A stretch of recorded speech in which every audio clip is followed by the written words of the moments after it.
36/34 اور 136/35۔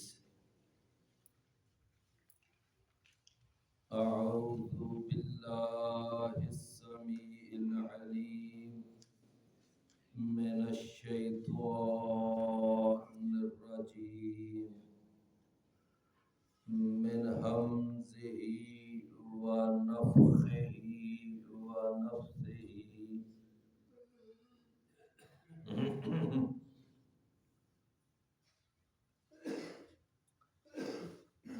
بسم اللہ الرحمن الرحیم۔ حامیم تنزیل الکتاب من اللہ العزیز الحکیم۔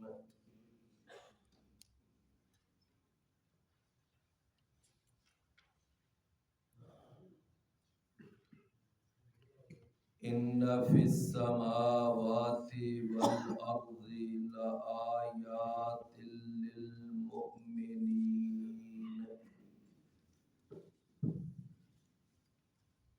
حامیم حروف مقطعات میں سے یہ دو حرف ہیں،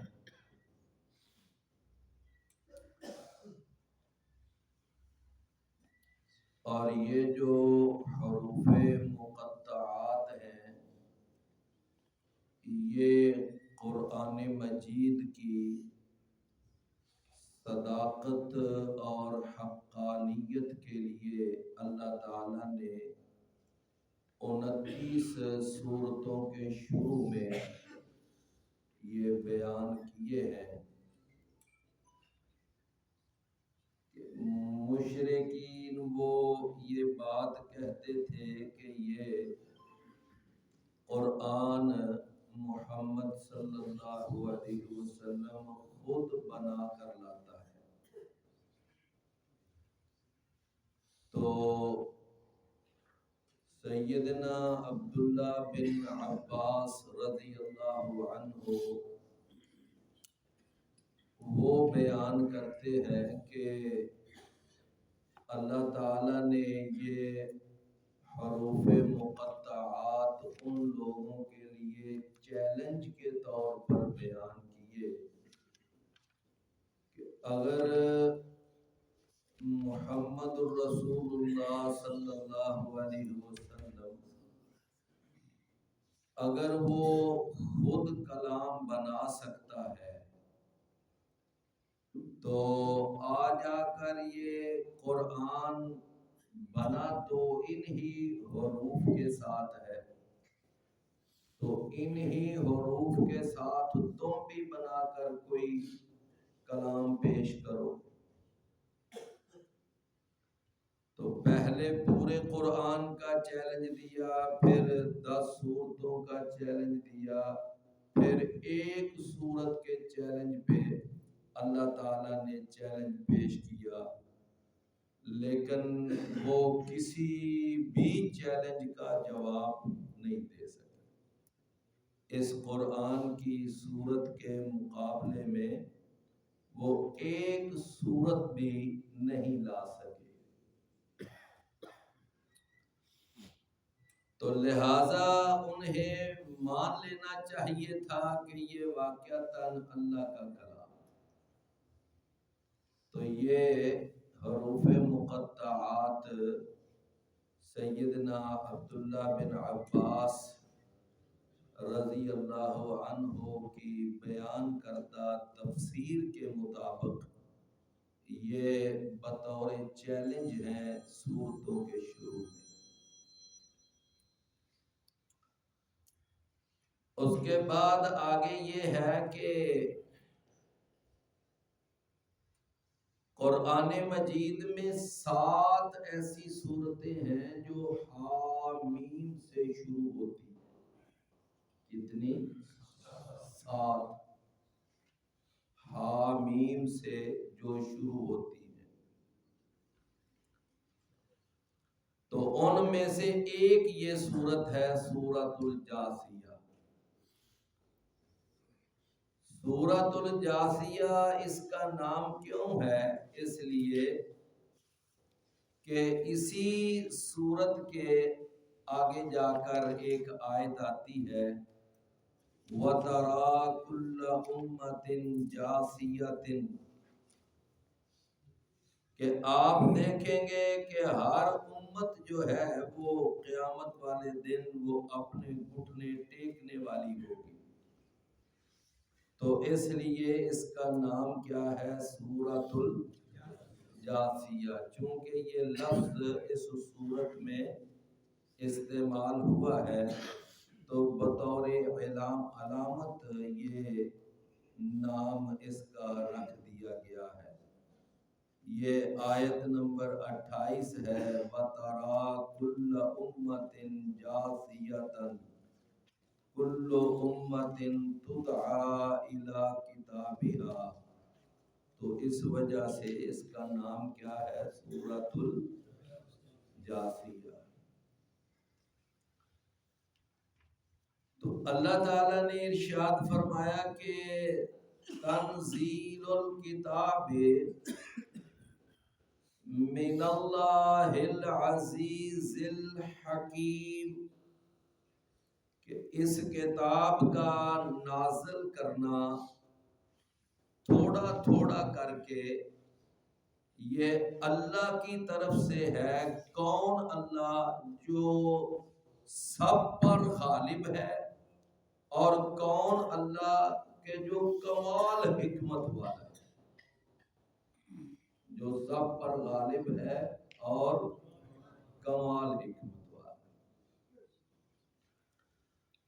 تو میرے بھائیوں، یہ آیت ویسے دیکھنے میں بڑی چھوٹی سی آیت ہے، لیکن ماشاءاللہ بعض مفسرین نے اس چھوٹی سی آیت کے اندر سے بھی ہمیں کئی مسائل اس آیت میں سے سمجھائے ہیں۔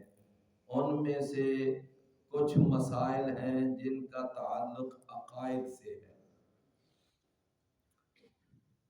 مثلا ایک بات تو اس آیت سے یہ سمجھ آئی کہ اللہ تعالیٰ نے فرمایا کہ تنزیل الکتاب من اللہ، تنزیل الکتاب من اللہ، کہ اس کتاب کا تھوڑا تھوڑا کر کے نازل کرنا یہ کس کی طرف سے ہے؟ اللہ کی طرف سے۔ تو پہلی بات یہ سمجھ آئی کہ اللہ ہمیں یہ بات سمجھانا چاہتے ہیں کہ یہ قرآن محمد رسول اللہ صلی اللہ علیہ وسلم کی اپنی تصنیف نہیں ہے، یہ کس کا نازل کردہ کلام ہے؟ اللہ کا نازل کردہ، یعنی محمد رسول اللہ صلی اللہ علیہ وسلم پر یہ نازل ہوا ہے، جناب جبریل لے کر آئے ہیں، لیکن در حقیقت یہ کلام کس کا ہے؟ اللہ کا کلام۔ نہ یہ محمد رسول اللہ صلی اللہ علیہ وسلم کا کلام ہے، اور نہ یہ جبریل علیہ السلام کا کلام ہے، صرف ان کے طرف یہ نسبت عارضی اور مجازی اس لیے ہے کہ وہ لے کر آئے ہیں اور محمد صلی اللہ علیہ وسلم پر نازل ہے، لیکن در حقیقت یہ کلام اللہ کا۔ تو ایک بات تو یہ سمجھ آ گئی کہ یہ کلام اللہ کا ہے، اللہ کی طرف سے نازل ہوا ہے، محمد صلی اللہ علیہ وسلم کا اپنا کلام نہیں، بلکہ قرآن مجید کے اندر وہ ایک بڑی معروف آیت ہے کہ جس کے اندر اللہ تعالیٰ نے یہ فرمایا کہ اگر محمد صلی اللہ علیہ وسلم خود کلام گھڑ کر اور پیش کر کے یہ کہتا کہ یہ اللہ کا کلام ہے اور تیار اس نے خود کیا ہوتا، تو ہم تو اس کو بڑی سخت سزا دیتے کہ ہم اس کو پکڑ کر اس کی شاہ رگ کاٹ دیتے اور تم میں سے کوئی آگے بڑھ کر ہم سے اس کو بچا بھی نہ پاتا۔ یعنی اس قدر اللہ تعالیٰ نے اس بارے میں سخت لب و لہجہ استعمال فرمایا کہ یہ محمد رسول اللہ صلی اللہ علیہ وسلم نے اس کلام میں ایک لفظ بھی اپنی طرف سے شامل نہیں کیا۔ یہ سارا کلام کس کا ہے؟ تو ایک بات تو یہ سمجھ آئی۔ دوسری بات اس آیت میں ایک یہ سمجھ آئی کہ ایک لفظ ہوتا ہے نازالہ، اس کا معنی کہ وہ اترا یا اس نے اتارا، اور ایک لفظ ہوتا ہے نزلہ، تنزیل، اس کا معنی ہوتا ہے تھوڑا تھوڑا کر کے کسی چیز کو نازل کرنا۔ تو بات آپ سمجھے ہیں کیا معنی ہے؟ تھوڑا تھوڑا کر کے نازل کرنا۔ تو قرآن مجید جو ہے یہ ایک ہی دفعہ یہ سارے کا سارا اکٹھا اللہ نے نازل نہیں کیا، بلکہ اللہ تعالیٰ نے 22 سال اور 4 ماہ اور کچھ دنوں کے اندر اللہ نے اس کو تھوڑا تھوڑا کر کے حسب ضرورت، حسب موقع اللہ تعالیٰ نے اس قرآن کو نازل کیا۔ تورات جو ہے وہ ساری یکدم نازل ہوئی تھی۔ جناب موسیٰ علیہ السلام اپنے ساتھ 70 آدمی لے کر طور پہاڑ پہ گئے اور ساری کی ساری وہ تختیاں جو تورات کی شکل میں نازل ہوئی تھی، وہ جناب موسیٰ علیہ السلام ساری تورات ایک ہی دفعہ لے کر آئے تھے۔ لیکن قرآن مجید کے بارے میں اللہ نے یہ نہیں، قرآن کے بارے میں انداز کیا ہے کہ اللہ تھوڑا تھوڑا کر کے نازل کرتا رہا، اور اللہ تعالیٰ نے نا اس کے تھوڑا تھوڑا کر کے نازل کرنے کی قرآن میں 2 حکمتیں بھی بیان کی ہیں۔ ایک حکمت یہ بیان کی ہے کہ لِنُثَبِّتَ بِهِ فُؤَادَكَ، ہم چاہتے تھے کہ آپ کا دل جو ہے وہ اس کے ساتھ ثابت قدم رہے، آپ کا دل کہیں ڈگمگا نہ جائے، اس کے اندر کہیں کوئی تذبذب، کوئی ڈگمگاہٹ نہ آ جائے۔ فرمایا کہ ہم اس لیے یہ تھوڑا تھوڑا کر کے قرآن اتارتے رہے۔ اور دوسری اللہ نے وجہ یہ بیان فرمائی، فرمایا کہ ایک سبب یہ بھی تھا کہ ادھر کفار جو ہیں وہ اپنا کوئی نہ کوئی اعتراض پیش کریں گے، تو ہم ان کے اعتراض کے عین مطابق یعنی بر موقع ان کا جواب پیش کریں گے۔ ادھر سے اعتراض آئے گا اور ادھر سے جواب آئے گا۔ تو ایک حکمت یہ بھی ہے۔ تو بھائیو ایک تو بات یہ سمجھ آئی کہ یہ قرآن اللہ کی طرف سے نازل کرتا ہے، محمد رسول اللہ صلی اللہ علیہ وسلم کا اپنا کلام نہیں ہے۔ اور دوسری بات یہ سمجھ آئی کہ اللہ نے تھوڑا تھوڑا کر کے نازل کیا ہے، اسے یک دم مکمل طور پر نازل نہیں کیا۔ بات سمجھ آئی نا؟ 2 باتیں۔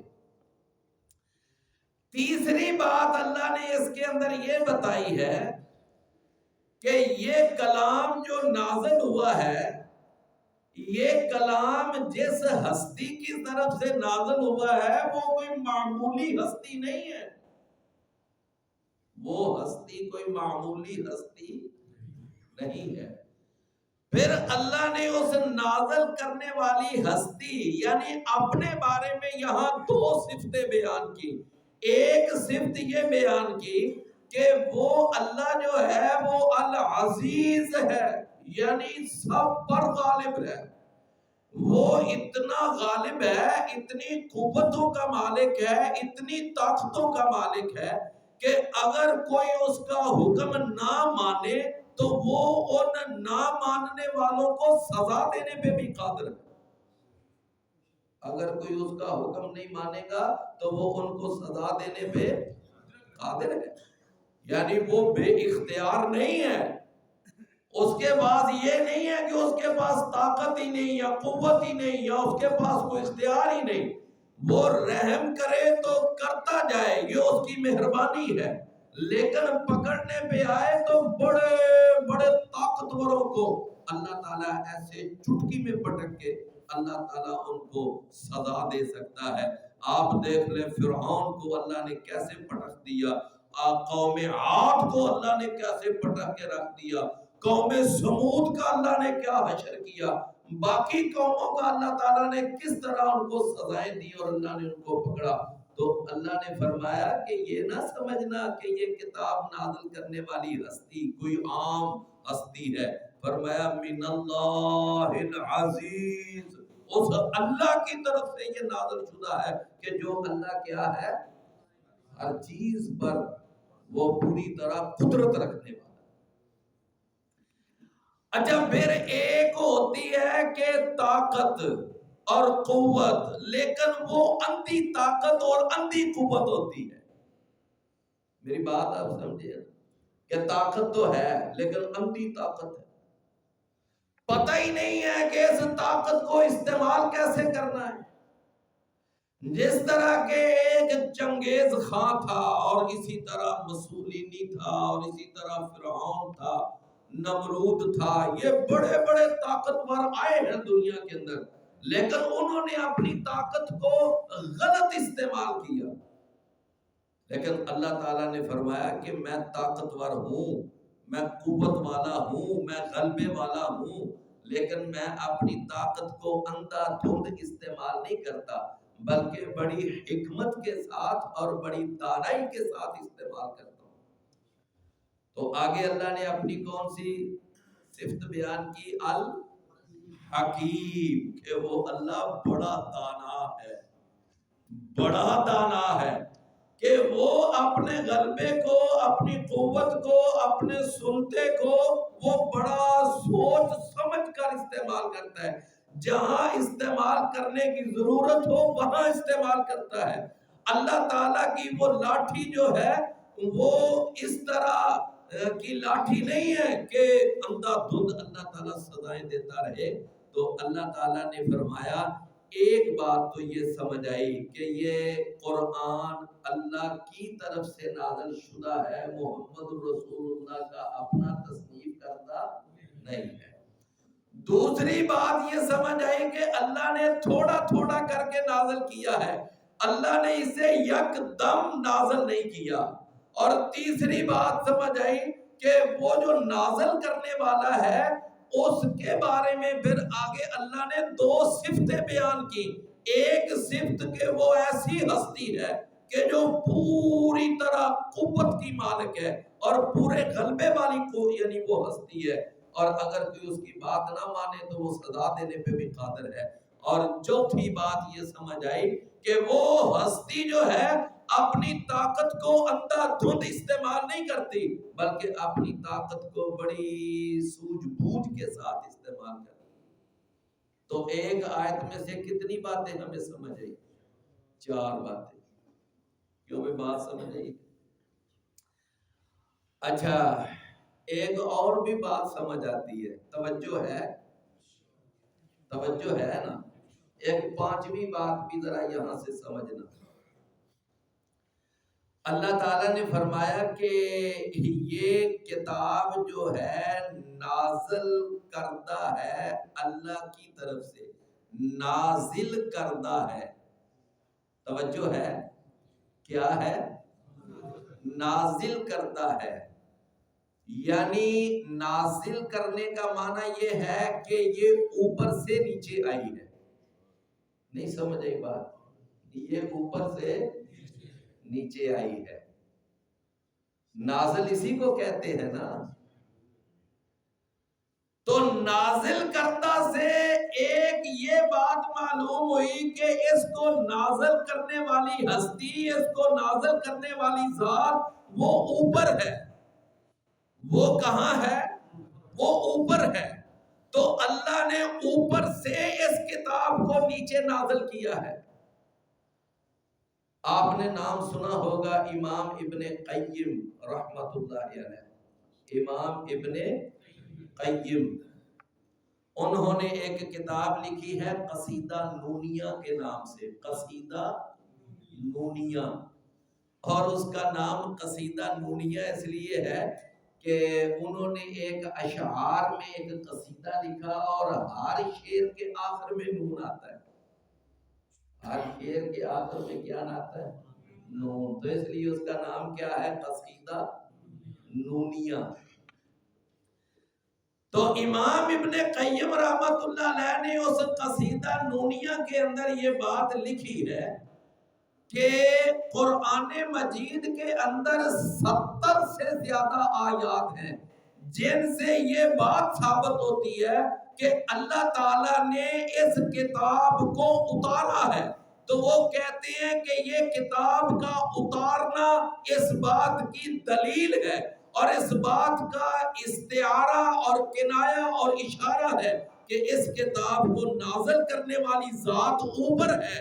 لہٰذا یہ عقیدہ جو لوگوں نے بنا رکھا ہے کہ اللہ تعالیٰ ہر جگہ پر ہے، اللہ تعالیٰ ہر ایک میں ہے، یہ عقیدہ قرآن اور حدیث کے دلائل کے اعتبار سے باطل ہے۔ اللہ تعالیٰ ہر جگہ اپنے وجود کے اعتبار سے نہیں ہے، اپنی ذات کے اعتبار سے اللہ تعالیٰ کہاں ہے؟ عرش پر ہے۔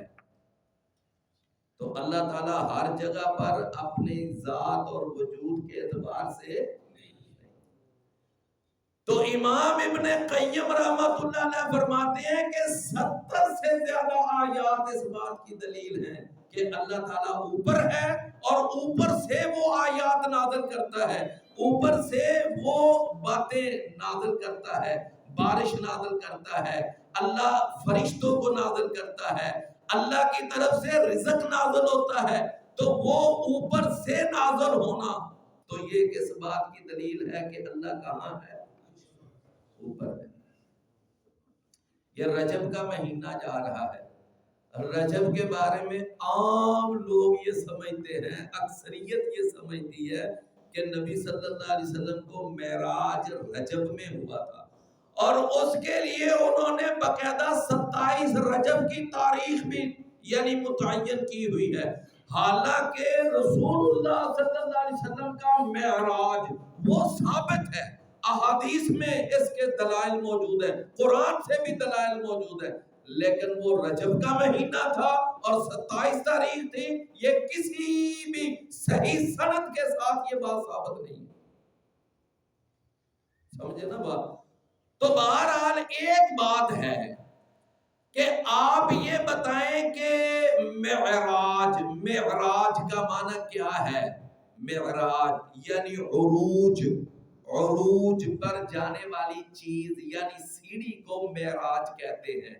نبی صلی اللہ علیہ وسلم جس لفٹ پر بیٹھ کر آپ آسمانوں پر گئے اس لفٹ کو کیا کہتے ہیں؟ معراج۔ تو نبی صلی اللہ علیہ وسلم کا زمین سے آسمانوں کی طرف جانا اور پھر آسمانوں سے اوپر سدرۃ المنتہا تک پہنچنا، اور یہ معراج کے سفر کا آخری سٹاپ تھا، معراج کے سفر کا آخری سٹاپ سدرۃ المنتہا ہے۔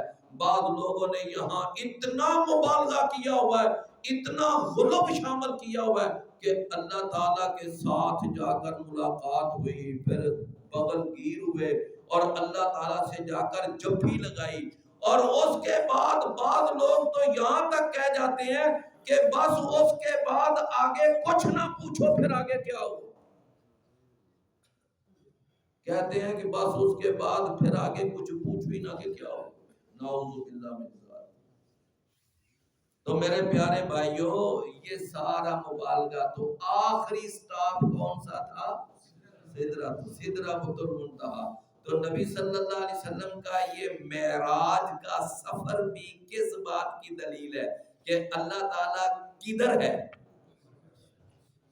کوئی بات سمجھ آئی ہے؟ اللہ تعالیٰ کدھر ہے؟ اوپر ہے، سمجھے نا؟ تو یہ جو عقیدہ ہے نا جی اللہ تعالیٰ ہر جگہ پر ہے، اللہ تعالیٰ ہر جگہ پر ہے، یہ صوفیوں نے اس عقیدے کو بیان کیا ہوا ہے، اور نعوذ باللہ یعنی یہ عقیدہ بہت زیادہ ان صوفیوں نے پھیلایا ہوا ہے کہ اللہ تعالیٰ ہر جگہ ہے، اللہ ہر ایک میں ہے، بلکہ اللہ تعالیٰ بعض نبیوں میں اور بعض ولیوں میں اور بعض بزرگوں کے اندر اللہ تعالیٰ داخل ہو جاتا ہے۔ اس کو عقیدہ حلول کہتے ہیں، اور بعض کہتے ہیں کہ یہ انسان اور اللہ یہ دو ہیں ہی نہیں، یہ ایک ہی ہیں، اس کا کہتے ہیں وحدت الوجود، ایک ہی وجود ہے۔ یہ سارے عقیدے باطل ہیں، یہ باطل عقائد ہیں۔ تو قرآن یہ کہتا ہے، قرآن یہ کہتا ہے کہ آسمان کی طرف سے یہ قرآن نازل ہوا، تو قرآن کا اوپر سے نیچے نازل ہونا اس بات کی دلیل ہے کہ اللہ کہاں ہے؟ اوپر ہے۔ کیوں بھی بات سمجھ آ گئی؟ امام ابن تیمیہ رحمت اللہ علیہ، اللہ ان کی قبر منور فرمائے، وہ فرماتے ہیں کہ ایک اسی طرح کا بندہ مجھے مل گیا، تو میں نے اس کو یہ بات پوچھی کہ تم کہتے ہو کہ اللہ ہر جگہ پر ہے، تو وہ جو آتا ہے حدیث میں آتا ہے کہ جب رات کا 1/3 ثلث باقی رہ جاتا ہے تو اللہ تعالیٰ آسمان دنیا پر نزول فرماتا ہے، تو اس نزول فرمانے کا کیا معنی ہے؟ تو وہ کہنے لگے کہ اس نے مجھے کہا کہ اس کا معنی ہے کہ اللہ کا حکم نازل ہوتا ہے، تو کہتے ہیں میں نے پھر بھی اس کی جان نہیں چھوڑی، میں نے کہا کہ اگر یہ معنی ہے کہ اس کا معنی حکم نازل ہوتا ہے تو یہ بتا حکم کدھر سے نازل ہوتا ہے؟ سمجھ آئی بات کی؟ تو میں نے کہا کہ حکم کدھر سے نازل ہوتا ہے؟ اب چپ کر گیا۔ یعنی مطلب یہ ہے کہ یہ بھی ایک بہت بڑی بات ہے کہ اللہ تعالیٰ کے بارے میں یہ عقیدہ باطل ہے کہ اللہ تعالیٰ ہر جگہ پر۔ قرآن مجید میں 7 آیتیں ہیں، الرحمن علی العرش استویٰ، رحمان عرش پر مستوی ہے، لیکن اگلی بات ہے کہ وہ مستوی کیسے ہے ہمیں اس کا پتہ نہیں ہے۔ اس کا مستوی ہونا معلوم ہے اور اس پر ایمان لانا واجب ہے، لیکن اس کی کیفیت کے بارے میں سوال کرنا یہ بدعت ہے۔ تو بھئی بات سمجھ آ گئی نا؟ تو 5 باتیں اس آیت سے ثابت ہوئی۔ کتنی باتیں؟ 5 باتیں۔ پہلی بات کون سی ثابت ہوئی؟ کہ یہ قرآن یہ اللہ کا کلام ہے، یہ محمد رسول اللہ صلی اللہ علیہ وسلم کی اپنی تصنیف نہیں ہے۔ دوسری بات یہ ثابت ہوئی کہ یہ قرآن اللہ نے تھوڑا تھوڑا کر کے نازل کیا ہے، یہ یکدم اللہ نے نازل نہیں کیا۔ اور تیسری بات یہ بات ثابت ہوئی کہ وہ نازل کرنے والی ہستی جو ہے وہ کون ہے؟ اس کا ایک وصف اللہ نے بیان کیا کہ وہ العزیز ہے، بڑی قوتوں کا مالک ہے، بڑے غلبے والا ہے، بڑی طاقت والا ہے۔ اور چوتھی بات یہ ثابت ہوئی کہ اس کی قوت اور اس کی طاقت وہ اندھی قوت اور اندھی طاقت نہیں ہے، بلکہ اپنی طاقت کو اور اپنی قوت کو بڑی حکمت اور بڑی دانائی سے استعمال کرتا ہے۔ اور 5ویں بات اس میں یہ ثابت ہوئی کہ اس کلام کا نازل ہونا اللہ کی طرف سے ہے، تو نزول اس بات کی دلیل ہے کہ اللہ اوپر ہے، اللہ ہر جگہ نہیں۔ کیوں پہ بات سمجھ آ گئی کہ اللہ ہر جگہ نہیں ہے۔ اللہ اکبر۔ اَأَمِنْتُم مَّن فِي السَّمَاءِ، اَأَمِنْتُم مَّن فِي السَّمَاءِ، کیا تم بے خوف ہو گئے ہو اس ذات سے جو آسمانوں پر ہے؟ اور وہ آپ نے ایک وہ لونڈی والا واقعہ سنا ہے نا کہ رسول اللہ صلی اللہ علیہ وسلم نے ایک لونڈی کو بلا کر 2 چھوٹے چھوٹے سوال کیے۔ پہلا سوال یہ تھا کہ این اللہ، اللہ کہاں ہے؟ تو اس نے کہا فی السماء، آسمانوں میں۔ پھر آپ نے پوچھا من انا، میں کون ہوں؟ اس نے کہا انت رسول اللہ، آپ اللہ کے رسول ہیں۔ تو آپ نے اس صحابی سے فرمایا کہ اعتقها فإنها مؤمنۃ، اس کو آزاد کر دے، یہ لونڈی واقعی مومنہ ہے۔ جس نے اس بات کی گواہی دی کہ اللہ اوپر ہے اور محمد رسول اللہ اللہ کے رسول ہے، تو اس لونڈی کے بارے میں محمد رسول اللہ صلی اللہ علیہ وسلم نے مومنہ ہونے کی گواہی دی۔ تو لہٰذا میرے بھائیوں یہ 5 باتیں اس چھوٹی سی آیت میں سے نکلتی ہیں۔ فرمایا ان فی السماوات والارض، بے شک آسمانوں میں اور زمین میں، لآیات للمؤمنین، یقیناً نشانیاں ہیں مومنین کے لیے۔ زمینوں آسمانوں میں اور زمین میں کیا ہے؟ نشانیاں ہیں کن کے لیے؟ مومنین کے لیے۔ اچھا وہ قرآن مجید میں ایک جگہ پر آتا ہے نا، ان فی خلق السماوات والارض، ان فی خلق السماوات والارض واختلاف اللیل والنہار، سمجھے نا؟ تو آگے جا کر وہاں پر بھی یہی ہے کہ ان کے اندر بہت زیادہ نشانیاں ہیں غور کرنے والوں کے لیے، غور و فکر کرنے والوں کے لیے۔ تو فرمایا بے شک آسمانوں میں اور زمین میں یقیناً نشانیاں ہیں، یعنی دلائل ہیں، بہت زیادہ دلائل ہیں للمؤمنین، ایمان لانے والوں کے لیے۔ وفی خلقکم، اور تمہارے پیدا کرنے کے اندر بھی بہت زیادہ دلائل ہیں، تمہاری پیدائش کے اندر بھی، کہ دیکھو اللہ تعالیٰ نے تمہیں پیدا کس سے کیا؟ ایک پانی کے قطرے سے۔ اللہ نے اتنا بڑا جیتا جاگتا، چلتا پھرتا، بولتا سنتا اور پھر کھاتا پیتا انسان اللہ نے بنا دیا۔ تو یہ کتنی بڑی نشانی ہے اس انسان کی پیدائش کے اندر بھی۔ تو جو اللہ اس ایک قطرے سے ایک انسان کا وجود بنا سکتا ہے، کیا وہ اللہ یعنی اس کام کے بعد اتنا بے اختیار ہو گیا ہے کہ تمہیں مارنے کے بعد دوبارہ زندہ نہیں کر سکتا؟ تو فرمایا وَمَا يَبُثُّ مِن دَابَّةٍ، اور جو اللہ تعالیٰ نے یہ جاندار زمین میں پھیلا رکھے ہیں، یہ اونٹ ہیں، یہ گائے ہیں، یہ بکریاں ہیں، یہ بھیڑیں ہیں، اور پھر یہ گھوڑے ہیں، یہ گدھے ہیں، یہ خچر ہیں، اور پھر ان کے علاوہ یہ چرند، یہ پرند، یہ درند، یہ سارے جاندار، یہ کیڑے مکوڑے چیونٹیاں، اور یہ ساری خشکی کی مخلوقات اور یہ سمندر کی مخلوقات، کہ جن میں سے بعض چھوٹی سے چھوٹی کہ جو بغیر خوردبین کے نظر نہیں آتی، اور بعض اتنی اتنی قوی الجثہ اور عظیم الجثہ مخلوقات، کہ اللہ تعالیٰ نے ان ساری چیزوں کو جو پھیلا رکھا ہے، اللہ نے فرمایا یہ سارے جانداروں کو پھیلانے میں بھی نشانیاں ہیں، کن کے لیے؟ اس قوم کے لیے جو یقین رکھتے۔ واختلاف اللیل والنہار، اور رات اور دن کے اختلاف میں۔ اب اختلاف میں کا معنی کیا ہے؟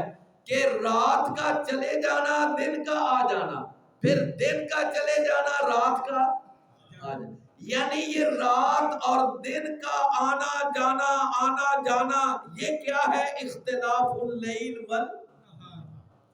اور دوسرا اختلاف اللیل والنہار کا ایک اور معنی بھی ہے کہ کبھی رات کا لمبا ہونا، دن کا چھوٹا ہونا، اور کبھی دن کا لمبا ہونا اور رات کا چھوٹا ہونا۔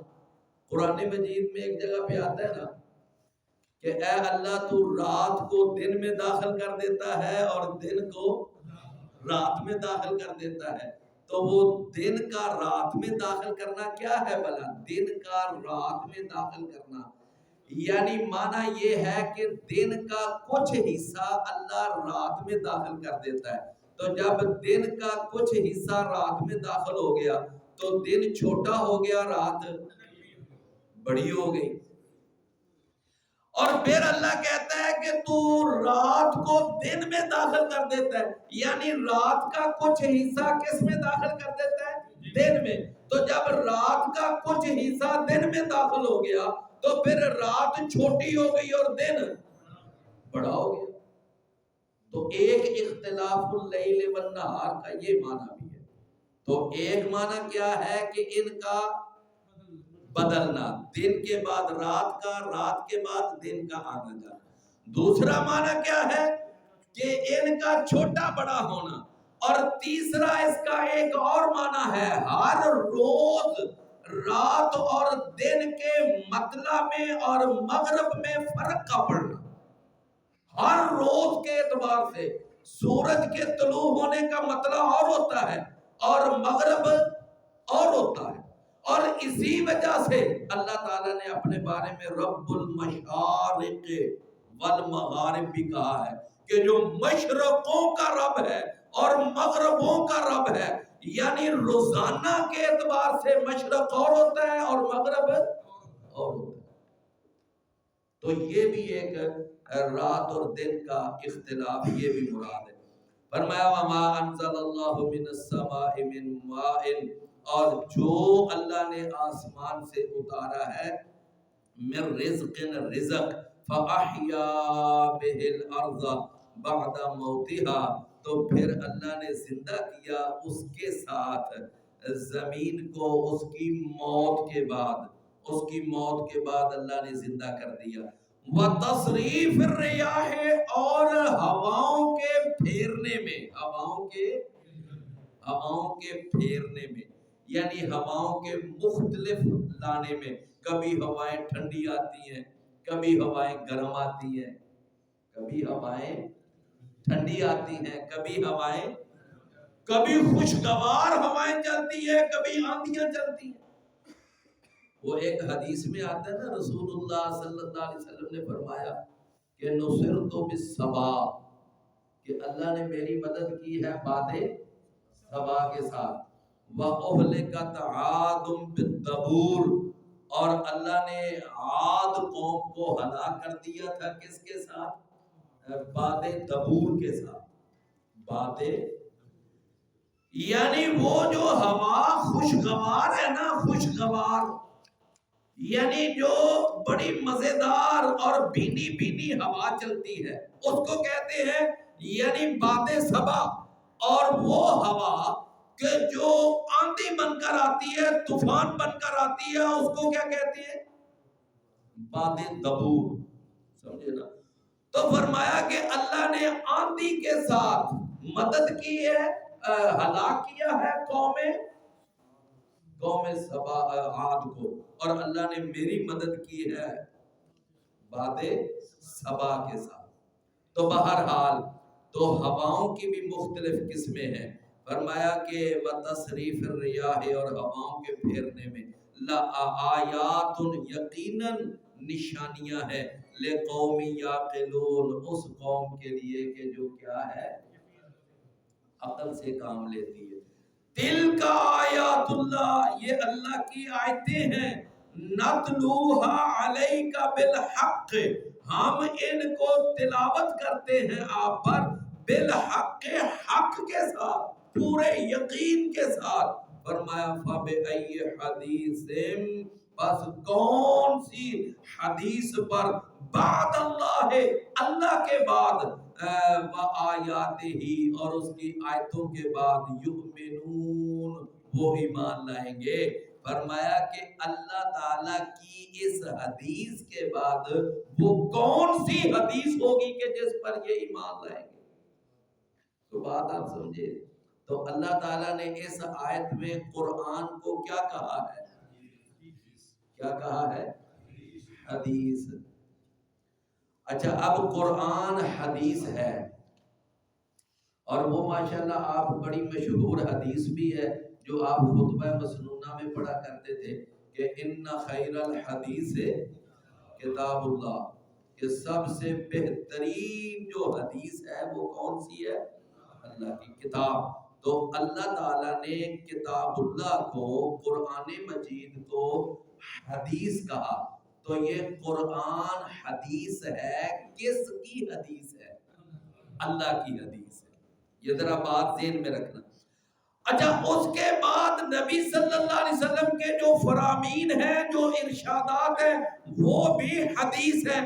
ان کو تو اصطلاحاً شرعاً ہر لحاظ سے حدیث کہا جاتا ہے. تو وہ نبی صلی اللہ علیہ وسلم کی حدیث ہے اور قرآن اللہ کی حدیث ہے. قرآن کس کی حدیث ہے؟ اللہ کی. اور حدیث رسول کس کی حدیث ہے؟ رسول اللہ صلی اللہ علیہ وسلم کی. تو میرے بھائیوں، قرآن بھی حدیث ہے، نبی صلی اللہ علیہ وسلم کا فرمان بھی حدیث ہے. تو ان دونوں حدیثوں پر جو عمل کرنے والا ہوتا ہے، اس عمل کرنے والے کو کیا کہتے ہیں؟ اس کو کہتے ہیں اہل الحدیث. اس کو کیا بولتے ہیں؟ اہل الحدیث.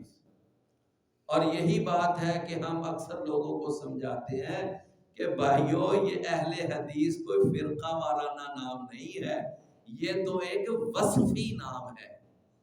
یہ کیا ہے؟ وصفی نام. مطلب یہ ہے کہ وصف پایا جائے گا تو پھر نام صادق آئے گا. فرقہ وارانہ نام تب بنتا ہے جب شخصیات پر اپنے اپنے فرقے کا نام رکھا جائے، یا علاقوں کے نام پر اپنے اپنے فرقے کا نام رکھا جائے، تو پھر وہ فرقہ وارانہ نام بنتا ہے. یہ ایک وصفی نام ہے. آپ غور کریں، کوئی ہندو، کوئی سکھ وہ اہل الحدیث بن سکتا ہے جب تک وہ قرآن اور حدیث پر عمل نہیں کرے گا یا قرآن اور حدیث کو مانے گا نہیں. تو میری بات آپ سمجھے؟ کوئی بن سکتا ہے اہل حدیث؟ نہیں بن سکتا. اس کے لیے لازم ہے کہ پہلے وہ قرآن اور حدیث کو تسلیم کرے، پھر قرآن اور حدیث پر عمل کرے، تو پھر جا کر وہ اہل حدیث بنے گا. لیکن کیا خیال ہے، ایک ہندو اور ایک سکھ، وہ اگر بریلی شہر میں رہنے والا ہے تو وہ بریلوی اپنے آپ کو کہلوا سکتا ہے کہ نہیں کہلوا سکتا؟ کیوں نہیں کہلوا سکتا ہے؟ اس کو حق حاصل ہے. وہ کہے گا میرا شہر ہے بریلوی، میں بریلوی ہوں. ایک آدمی اگر وہ مذہب اسلام اس نے قبول نہیں کیا اور وہ مذہب کے اعتبار سے سکھ مذہب پر اپنی زندگی گزار رہا ہے، لیکن وہ دیوبند کا رہنے والا ہے، تو وہ جہاں پر بھی جائے گا وہ کہے گا بھئی میں دیوبندی ہوں. کیوں؟ اس لیے کہ میری رہائش دیوبند میں. کیوں بھی میری بات آپ سمجھ رہے نا؟ تو ایک ہندو اپنے آپ کو بریلوی کہلوا سکتا ہے بریلی شہر میں رہنے کی وجہ سے، اور ایک سکھ اپنے آپ کو دیوبندی کہلوا سکتا ہے دیوبند شہر میں رہنے کی وجہ سے. لیکن کوئی ہندو اور کوئی سکھ اپنے آپ کو اہل الحدیث نہیں کہلوا سکتا جب تک وہ قرآن اور حدیث کو مانے گا نہیں، جب تک وہ قرآن اور حدیث پر عمل نہیں کرے گا. تو پھر یہ فرقہ وارانہ نام ہے یا ایک وصفی نام ہے؟ بعد ہمارے بھائی بڑا اور جی نہیں بس مسلمان کہلواؤ، بس مسلمان اسی مسلمان. او بھائی اللہ کے بندو، کافروں کے مقابلے میں ہم مسلم ہیں. کافروں کے مقابلے میں ہم کون ہیں؟ کوئی شک نہیں ہے کہ ہم مسلم ہیں. ہندو اور سکھ، یہودی اور عیسائی، ان کے مقابلے میں اگر ہم بیٹھے ہوں گے تو وہاں ہم اپنا تعارف کیا کروائیں گے؟ بھئی ہم مسلمان ہیں. سمجھے نا؟ تو بہرحال فرمایا کہ فَبِأَيِّ حَدِيثٍ بَعْدَ اللَّهِ وَآيَاتِهِ يُؤْمِنُونَ. بس کس حدیث پر اللہ کے بعد اور اس کی آیتوں کے بعد وہ ایمان لائیں گے. بھائی باقی انشاءاللہ ہم اگلے سبق میں پڑھیں.